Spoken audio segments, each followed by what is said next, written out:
முத்து நல்லவர் அப்படிங்கிறத தாண்டி, சத்யா முத்துவ பத்தி என்ன நெனச்சிட்டு இருக்காரு அப்படின்னா, முத்து ஒரு குடிகாரர்.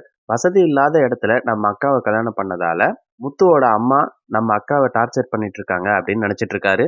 அது மட்டும் இல்லாம பொறுக்கித்தனமா, ஊதாரித்தனமா இருக்க சிட்டியோட லைஃப்குள்ள சத்யா போய் மாட்டிக்கிட்டாரு. அது மட்டும் இல்லாம, உன்னோட மாமாவோட வீடியோ வெளி வந்ததுக்கு காரணம் நான் இல்ல.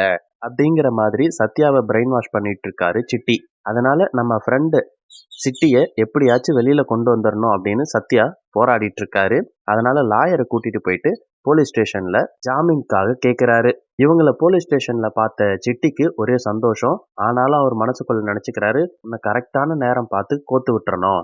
ஏன்னா எல்லாத்துக்கும் நான் தான் காரணம் அப்படின்னு உனக்கு தெரிய வந்துச்சுன்னா எனக்கு தான் அது பெரிய பிரச்சனை. அதுக்கு முன்னாடி நான் உன்னை வேற ஏதாவது ஒரு பிரச்சனையில மாட்டி விட்டுடுறேன் அப்படின்ற மாதிரி மனசுக்குள்ள நினைச்சுக்கிறாரு. ஒரு வழியா சிட்டிக்கு ஜாமீனும் கிடைச்சிருது. வெளியில வந்தப்புறம் சிட்டி சொல்றாரு, சத்யா என்னை மன்னிச்சிடுறா. நான் உனக்கு காட்டுறதுக்காக தான் வீடியோ எடுத்தேன். அந்த வீடியோ எப்படி வெளியில வந்துச்சுன்னே தெரியல. என்னை மன்னிச்சிடுறா அப்படின்னு பொய்யா நடிக்கிறாரு. அதை கேட்ட சத்யா, அதெல்லாம் ஒன்றும் பிரச்சனை இல்லடா, வீடு பார்த்துக்கலாம் அப்படின்ற மாதிரி சொல்லிடுறாரு. அதுக்கப்புறம் ரோகிணி சிட்டியை மீட் பண்றதுக்காக வராங்க. நீங்க தானே முத்துவ வீடியோ எடுத்து அசிங்கப்படுத்துனீங்க அப்படின்ற மாதிரி கேக்குறாங்க. அதை கேட்ட சிட்டி, இது என்னடா புது பிரச்சனை அப்படின்ற மாதிரி பாக்குறாரு. நீங்க பயப்படாதீங்க, நானும் முத்துவை பழி வாங்கறதுக்காக தான் வெயிட் பண்ணிட்டு இருக்கேன். உங்க வீடியோவை பார்த்ததுமே நான் சந்தோஷமா இருந்தேன், அவன் வாழ்க்கையே போயிடும் அப்படின்னு. ஆனா அவன் வெளில வந்துட்டான். நான் எப்படியாச்சும் அவனை பழி வாங்கணும், அதுக்காக தான் உங்ககிட்ட வந்தேன். உங்களுக்கும் அவனுக்கும் என்ன பிரச்சனை எனக்கு சொல்லுங்க அப்படின்ற மாதிரி கேக்குறாங்க.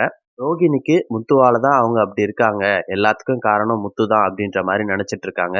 முத்துவை பழி வாங்கறதுக்காக ரோகிணியோட சிட்டியின் கூட்டணி எதில் போய் முடியுதுன்னு பார்க்கலாம். கூடிய சீக்கிரம் ரோகிணி திரும்பவும் செருப்படி பட தான் போறாங்க.